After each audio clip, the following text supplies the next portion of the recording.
Welcome to Penrose Learning, where we make understanding easy.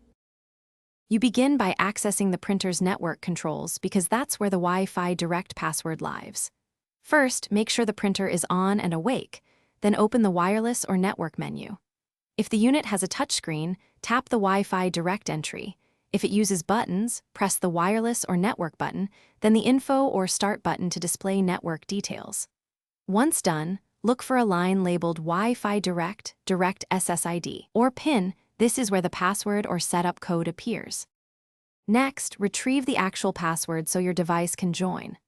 On the Wi-Fi Direct screen, choose Show Password or Details.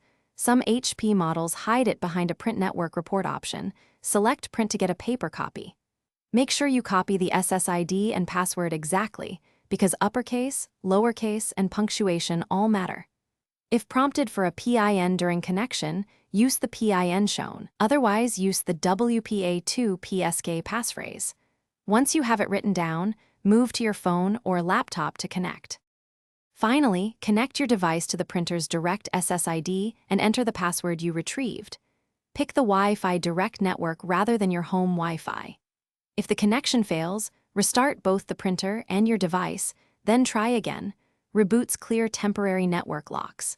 If problems persist, perform a Wi-Fi direct or network settings reset from the printer's menu to restore defaults, then repeat the retrieval and connect steps. One key troubleshooting tip: temporarily disable VPN.